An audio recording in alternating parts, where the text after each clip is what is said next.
Good morning, dear students. Let's begin another session for class 7 subject mathematics. Students, previous sessions में आपने देखा है, मैंने आपको इंटीजर्स का जो बेसिक कंसेप्ट है वो मैंने आपको इलस्ट्रेट किया था कि इंटीजर्स क्या होते हैं। नंबर लाइन पर पॉजिटिव साइड्स में जो इंटीजर रिप्रेजेंट किए जाते हैं that's known as positive integers, और जो नेगेटिव साइड्स पर रिप्रेजेंट किए जाते हैं that's known as negative integers. Students, फिर अपन ने जो इंटीजर्स की प्रॉपर्टी है ऑन किस केस में, एडिशन के केस में और सब्ट्रैक्शन के केस में, उसको समझा था विद एग्जांपल कि एडिशन के केस में किस तरीके से इंटीजर्स वर्क करेंगे, और जब उन पर सब्ट्रैक्शन यानी कि उस पर अपन डिफरेंस अप्लाई करेंगे तो इंटीजर किस तरीके से प्रॉपर्टी के अकॉर्डिंग अपन ने विद एग्जांपल समझा था। स्टूडेंट्स, अब बात आती है एडिशन एंड सब्ट्रैक्शन, ये तो आपको क्लियर हो चुका है। अब अपन करेंगे मल्टीप्लिकेशन की प्रॉपर्टी ऑफ इंटीजर्स और मल्टीप्लिकेशन की मल्टीप्लिकेशंस पर जो इंटीजर्स की प्रॉपर्टी है वो किस तरीके से वर्क करेगी, एंड डिवीजन के लिए। Okay students, first of all properties of multiplication of integers, जो इंटीजर्स की जो प्रॉपर्टीज होती हैं ऑफ मल्टीप्लिकेशन के केस में, तो उसमें अपन देखते हैं फर्स्ट क्लोजर प्रॉपर्टी। आपने एडिशन के केस में सर आपने एडिशन के केस में भी क्लोजर प्रॉपर्टी पढ़ाया था, सब्ट्रैक्शन आपने उसमें सब्ट्रैक्शन का भी बताया था कि सब्ट्रैक्शन का किस तरीके से परफॉर्म होता है। तो क्लोजर प्रॉपर्टी स्टूडेंट्स, प्रॉपर्टीज का जो नेम होगा ना वो सेम एज इट इज रहेगा, सिर्फ आपका जो साइन होता है वो चेंज होता है। क्लोजर प्रॉपर्टी जो एडिशन की मैंने बताई थी उसमें मैंने टू इंटीजर्स को क्या किया था, क्लोज लाकर ऐड किया था। सब्ट्रैक्शन के केस में दोनों को क्लोज लाया, सब्ट्रैक्ट किया था। अब यहां दोनों को क्लोज लेकर आ रहा हूं और क्या कर रहा हूं, मल्टीप्लिकेशन परफॉर्म कर रहा हूं स्टूडेंट्स। ओके, अब first is closure property. Closure का मींस आप क्या करें सर, टू इंटीजर्स से उनको क्लोज लेकर आए और उनके बीच में कौन सा ऑपरेशन परफॉर्म करें, मल्टीप्लिकेशन, और देखें रिजल्ट क्या आता है। तो देखो स्टूडेंट्स, मैंने 5 और 9 टू इंटीजर्स लिए और दोनों क्या है यहां पे पॉजिटिव इंटीजर्स हैं, क्योंकि इनके फ्रंट में कोई साइन मेंशन नहीं किया है, और जिनके फ्रंट में आप साइन मेंशन नहीं करते हो तो हम क्या अज्यूम करते हैं कि वो पॉजिटिव है। ओके स्टूडेंट्स, तो पॉजिटिव इंटीजर देखा हमने 9 5 सा 45, दैट्स मीन आपको पता चला कि अगर कोई भी दो इंटीजर्स हैं और दोनों पॉजिटिव हैं तो उनका आंसर क्या आता है, पॉजिटिव आता है। और आपको साइन रूल से भी पता है कि सर अभी तो साइन रूल भी पढ़ाया है आपने, साइन रूल भी पता है कि प्लस और प्लस इक्वल्स टू आंसर क्या आएगा, प्लस का ही आएगा। ओके स्टूडेंट्स, तो आपका 45 और 45 का पॉजिटिव इंटीजर्स है। अब मैं एक और केस लिया, जब अगर मैं एक इंटीजर -2 लेता हूं और दूसरा इंटीजर 5 लेता हूं, तो मैं देखता हूं पहले तो साइन मल्टीप्लाई होंगे, माइनस और इस प्लस के पास क्या है, प्लस साइन है, 5 के पास प्लस साइन होल्ड हुआ है ना, तो माइनस जब प्लस से मल्टीप्लाई होगा तो फाइनल जो आंसर आएगा उस पे साइन माइनस आएगा। ये आपको पता है, minus multiply by plus equals to minus होता है। तो 5 2 10 तो आपका सर नेगेटिव इंटीजर। अब तो सर नेगेटिव इंटीजर आ गया, इसमें पॉजिटिव इंटीजर्स भी आ सकता है और नेगेटिव इंटीजर्स भी आ सकता है। दैट इज ओके स्टूडेंट्स, अगर दोनों नेगेटिव के इंटीजर्स को आप मल्टीप्लाई करते हो तो आपको पता है नेगेटिव साइन माइनस माइनस क्या होते हैं, आपके प्लस होते हैं। दैट मींस जो आपको रिजल्ट प्रोवाइड होगा स्टूडेंट वो आपको पॉजिटिव इंटीजर्स मिलेगा स्टूडेंट्स। अब ये स्टूडेंट्स ये जो क्लोजर प्रॉपर्टी है इससे आपको ये एक्सप्लेन हो चुका है, ये पता चल चुका है क्लोजर प्रॉपर्टी कि सर क्लोजर प्रॉपर्टी जो है ना वो इंटीजर का जो केस होता है मल्टीप्लिकेशन का उस पर एप्लीकेबल है सर। किस तरीके से कि जब भी सर आप इंटीजर्स को according to the closure property multiply करते हो तो फाइनल जो आंसर आपको मिलता है वो भी एक इंटीजर मिलता है। देखो इंटीजर ही तो मिला है, ये पॉजिटिव इंटीजर मिला है एक बार आंसर, और आपको रिजल्ट सेकंड में नेगेटिव इंटीजर एंड थर्ड में positive integers again. Okay student, clear हुआ आपको, यानी कि इंस्ट्रूमेंट्स क्लोजर प्रॉपर्टी एप्लीकेबल है ऑन इंटीजर्स के मल्टीप्लिकेशन पर। That is okay. Second is commutative property. Students, commutative property आपने एडिशन सब्ट्रैक्शन के केस में भी आपने समझा था। अब आपको क्या मल्टीप्लिकेशन के केस में समझा, कुछ भी नहीं है, बस मैंने साइन या मल्टीप्लाई इंसर्ट किया है। कोई भी इंटीजर्स को आप मल्टीप्लाई करते हो और उसको बाद में रीअरेंज कर देते हो यानी उसकी पोजीशन, वहां पर मैंने जो एडिशन सब्ट्रैक्शन के केस में आपको समझाया था वहां पर भी बस प्लस साइन और माइनस साइन इंसर्ट किया था। तो आप यहां देखिए, यहां मल्टीप्लिकेशन का अपन प्रॉपर्टी इलस्ट्रेट कर रहे हैं तो मल्टीप्लिकेशन साइन इंसर्ट किया है, तो a multiply by b equals to b multiply by a। यानी सर आप ये कहना चाहते हो कि अगर दो इंटीजर को हम मल्टीप्लाई करते हैं और उसके बाद उनकी क्या करते हैं, पोजीशन चेंज करते हैं और फिर मल्टीप्लाई करें। देखो पहले तो इसकी पोजीशन a आगे था और b पीछे था, और फिर बाद में क्या होगा, b आगे और a पीछे चल गया, तो इन दोनों को मल्टीप्लाई, दोनों के केस में क्या होता है, इक्वल्स टू साइन आता है, यानी दोनों के जो आंसर सेम आने चाहिए। सर आप एक और एग्जांपल्स पर इसको इलस्ट्रेट करके हमें समझाएं। तो स्टूडेंट्स मैं सबसे पहले एक एग्जांपल लेता हूं।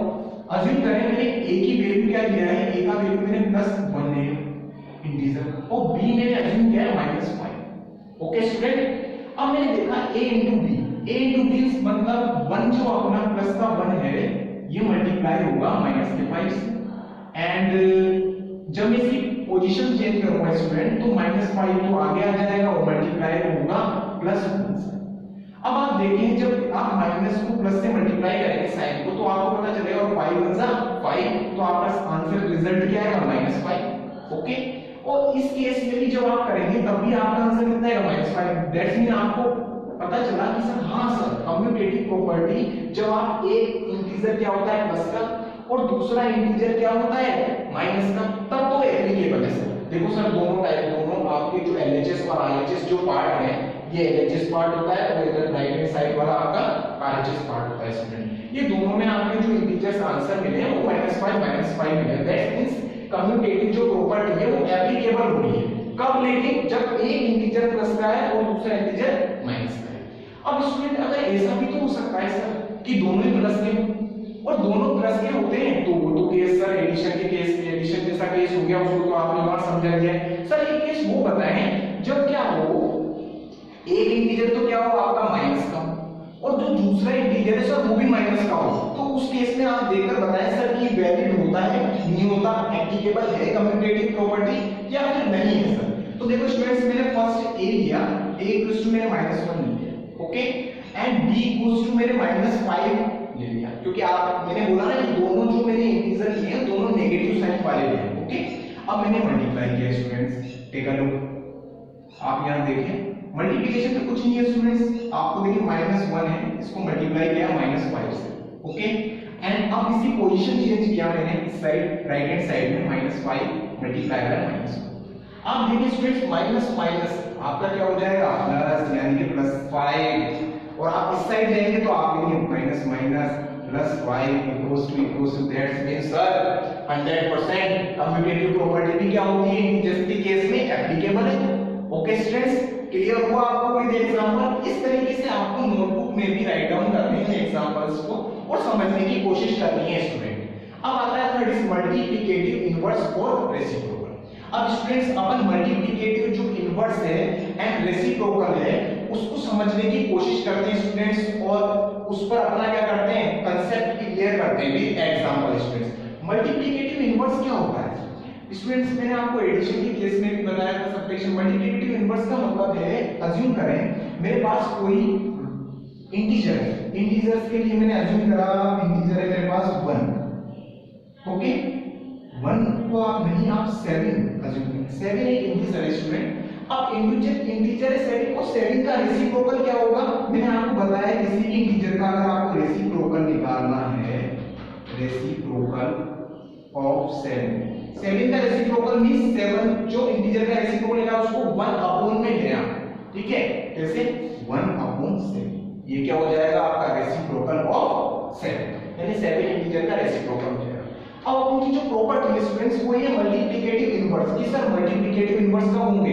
जब आपका जो इंटीजर आपने लिया है और उसका जो रेसिप्रोकल है आप इन दोनों को मल्टीप्लाई करें और मल्टीप्लाई करने के बाद आपने मल्टीप्लाई किया 7 को 7 से कट हो जाएगा 1 टाइम और आपका आंसर कितना आ जाएगा 1। अगर मल्टीप्लाई करने पर अगर आपका आंसर 1 आता है students that's mean multiplicative inverse आपके प्रॉपर्टी आपकी एप्लीकेबल होती है किस पर? इंटीजर्स पर। यानी कि आप बोल सकेंगे कि 7 और 1/7 ये दोनों इंटीजर्स जो हैं एक दूसरे के मल्टीप्लिकेटिव इनवर्स हैं। कांसेप्ट क्लियर हुआ?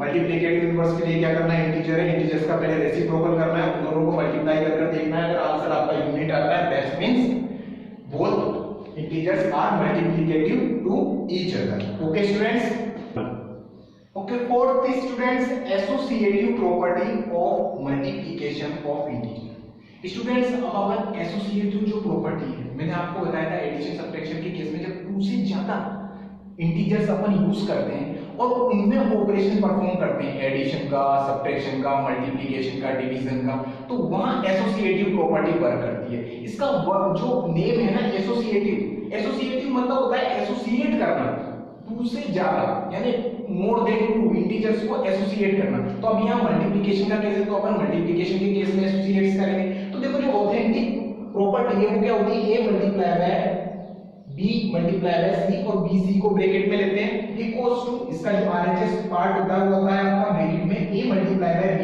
Multiply by c। Okay students, ये आपकी प्रॉपर्टी है। अब मैं 3 इंटीजर्स अज्यूम करता हूं और इस प्रॉपर्टीज में अप्लाई करता हूं, देखता हूं LHS पार्ट RHS पार्ट्स के अगर इक्वल आता है दैट्स मींस ये प्रॉपर्टी एप्लीकेबल है इंटीजर के केस में, अदरवाइज अगर इक्वल नहीं आते हैं आपके LHS और RHS पार्ट्स दैट्स मींस ये एप्लीकेबल नहीं है। Okay students, let's begin. a equals to +1, b equals to -2, c equals to -3। मैंने ये वैल्यू पुट करी है यहाँ पर, a की जगह a की वैल्यू पुट करी है और b की जगह b की और c की जगह c की। फिर मैंने LHS पार्ट को सोल्व किया तो मैंने यहाँ देखा -2 -3 से मल्टीप्लाई होगा, तो माइनस माइनस जब मल्टीप्लाई होते हैं तो साइन क्या हो जाता है, पॉजिटिव हो जाता है, और 2 3 6, तो यानी कि प्लस का 6 आएगा। अब आप बोलेंगे सर आपने 1 से मल्टीप्लाई किया, अरे 1 से तो किसी को भी मल्टीप्लाई करो वो सेम डिजिट ही आता है, तो +6 आ जाएगा। अब आप RHS पार्ट को सोल्व करेंगे तो आप देखेंगे a आपका 1 है और b की वैल्यू -2, c की वैल्यू -3 आपने पुट कर दी, फिर आपने मल्टीप्लाई किया 2 1 2, ओके, और माइनस के 2 को जब 3 से मल्टीप्लाई करेंगे स्टूडेंट तो आपका आंसर क्या आएगा, -2 जब -3 से मल्टीप्लाई होगा तो प्लस का 6 आएगा, क्योंकि माइनस माइनस साइन प्लस बनाएगा, और 2 3 से क्या हो जाएगा 6। तो आपको पता चला स्टूडेंट LHS और RHS पार्ट्स दोनों इक्वल टू आए, और कितने आए, +6 आए सर। तो मींस सर आपको ये कंफर्म हो चुका है सर कि एसोसिएटिव प्रॉपर्टी क्या होती है, इंटीजर पर मल्टीप्लिकेशन के केस में भी एप्लीकेबल है सर। इसके बाद अपन फिफ्थ जो इसकी प्रॉपर्टी है वो देखें आप, distributive property of multiplication of integer over addition. अब सर जो ये डिस्ट्रीब्यूटिव प्रॉपर्टी है ना सर, इसमें डिस्ट्रीब्यूटिव प्रॉपर्टी में क्या है सर, एडिशन होता है, एडिशन और मल्टीप्लिकेशन दोनों ऑपरेशन परफॉर्म होते हैं। ओके, टेक अ लुक, आप देखिए इसका जो ऑथेंटिक जो इसका वे है वो ये यहाँ पर इसको ब्रैकेट में एनक्लोज्ड किया है। मैंने आपको एडिशन और सब्ट्रैक्शन के केस में भी इस प्रॉपर्टी को इलस्ट्रेट किया था, वहां एडिशन साइन यूज में लिया था। इसी बात है मल्टीप्लिकेशन का केस है तो मल्टीपल साइन, मल्टीप्लिकेशन साइन को यूज में लूंगा तो देखो a multiply by b plus c, a multiply by b plus a multiply bye c।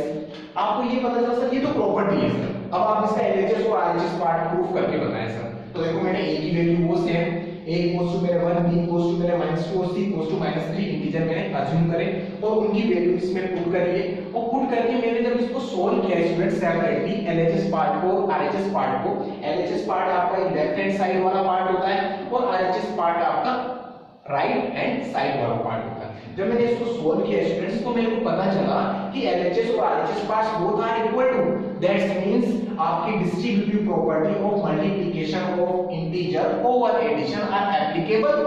Okay students, आपको क्लियर हुआ? स्टूडेंट्स आपको property of multiplication of integers clear हो गया होगा। अब अपन इसकी जब क्वेश्चंस की प्रैक्टिस करेंगे वर्कशीट पर तो आप देखेंगे कि आपकी कमांड इंक्रीज हो गई होगी स्टूडेंट्स।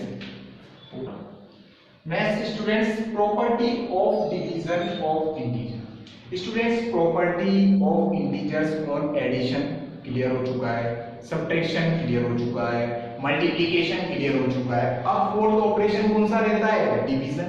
अब अपन देखते हैं इंटीजर्स की डिवीजन पर कौन कौन सी प्रॉपर्टी एप्लीकेबल है।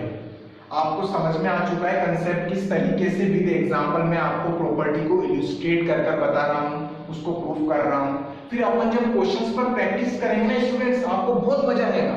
Okay, that's first property of division of integer, that is closure property. Name तो सेम है क्लोजर, मैंने क्या बोला था, बस साइन क्या होगा यहाँ पर डिवाइड का आ जाएगा, इंसर्ट होगा, तो डिवाइड का साइन इंसर्ट हो गया। स्टूडेंट्स मैंने यहाँ पर लिखा हुआ है when a divided b, means आप किसी इंटीजर्स में किसी अदर इंटीजर को डिवाइड करेंगे तो ऑलवेज यानी कि हमेशा आपको इंटीजर नहीं मिलेगा।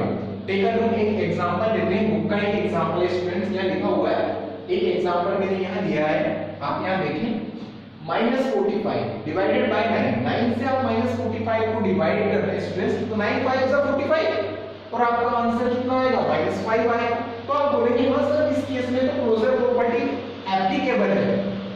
आपने डिवाइड किया एक इंटीजर को दूसरे इंटीजर से और आपका जो आंसर आया है वो भी क्या है, आपका इंटीजर ही आया है। आप चलो मैंने माना कि यहाँ पर ये एप्लीकेबल, अदर केस देखें स्टूडेंट, अपन प्रॉपर्टी को एप्लीकेबल तब बोलते हैं जब बहुत ही जिसमें अप्लाई होनी चाहिए इंटीजर्स में, तब जाके अपन उसको एप्लीकेबल बोलते हैं।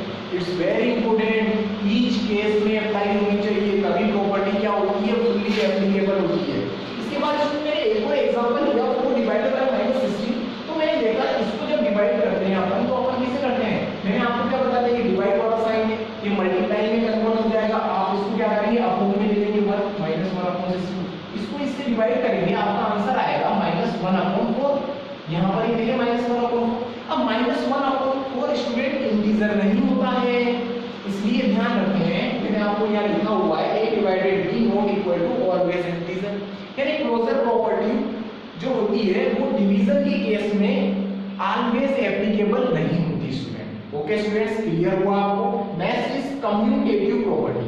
अब कम्यूटेटिव प्रॉपर्टी सर वही है सर, आपको क्या करना है, आप दो को क्या करते थे, एडिशन के केस में दो इंटीजर को प्लस करते थे और बाद में उसकी पोजीशन चेंज करके देखते थे कि दोनों का आंसर सेम आ रहा है नहीं आ रहा। सब्ट्रैक्शन के केस में भी आप माइनस साइन इंसर्ट करते थे, पोजीशन चेंज करते थे और देखते थे। मल्टीप्लिकेशन के केस में भी आप पोजीशन चेंज करते थे और देखते थे। अब डिवीजन के केस में आप क्या करोगे, साइन डिवाइड का आप इंसर्ट कर दोगे। देखो मैंने डिवाइड का साइन इंसर्ट करा है, a divided b not equal to b divided a। ये मैंने प्रॉपर्टी डायरेक्ट इंसर्ट कर दी है और एनक्लोज कर दी है प्रॉपर्टी। ओके स्टूडेंट, अब आप चेक करके बताएं कि आपका HW वर्क है कि आपको a और b इंटीजर अज्यूम करने हैं, जिस तरीके से मैं अज्यूम करता हूं, और LHS पार्ट को सॉल्व करता हूं, RHS को सॉल्व करता हूं, और इस जो प्रॉपर्टी है इसको क्या कर देता हूं, प्रूफ कर देता हूं आपके लिए, ताकि आपको समझ में आ जाए। इस तरीके से आप घर पर एज HW इस पर प्रैक्टिस बनाएं स्टूडेंट, उस प्रॉपर्टी को देखें, इस पर अप्लाई करें, a और b इंटीजर्स की वैल्यू अज्यूम करके। आप इसके लिए बुक की हेल्प भी ले सकते हैं। स्टूडेंट्स, जब आप प्रैक्टिस खुद करोगे ना, तो आप क्या बनोगे, आपका इंक्रीज हो जाएगी, आपको कमांड हो जाएगा, इन कंसेप्ट पर आपकी अच्छी कमांड बनेगी। तो प्रैक्टिस आपको करनी होगी स्टूडेंट। ओके स्टूडेंट्स, मैंने आपको एक वे बताया है कि इस तरीके से आप प्रैक्टिस करें और आप इसको सॉल्व करना है आपको HW। स्टूडेंट्स, जो थर्ड प्रॉपर्टी है associative property of a multiplication of integer, इसमें भी मैंने आपको प्रॉपर्टी पूरा का पूरा एक ब्लॉक में इंसर्ट करके दिया है। कुछ भी नहीं है, जो मल्टीप्लिकेशन के लिए थी सेम प्रॉपर्टी है, बस साइन क्या है यहाँ पर, डिवाइड में इंसर्ट हुआ है। यहाँ भी आप क्या करेंगे स्टूडेंट्स, एसोसिएटिव प्रॉपर्टी, एसोसिएट का मतलब क्या होता है, more than two integers use में लिए जाते हैं। सर आप कई बार बता चुके हो, तो आपको ABC की वैल्यू अज्यूम करनी है, LHS पार्ट को और RHS पार्ट को सॉल्व करना है और देखना है स्टूडेंट्स कि both parts are equal to और नॉट इक्वल टू। जब आपको खुद पता चलेगा कि हां सर मैंने सॉल्व किया और नॉट इक्वल टू है, दैट्स मींस 100% जो बुक में लिखा हुआ है वो सही है। और रियलिटी में एसोसिएटिव प्रॉपर्टी क्या होती है, इंटीजर्स के केस में एप्लीकेबल नहीं होगी इन divide format. Okay students, clear हुआ।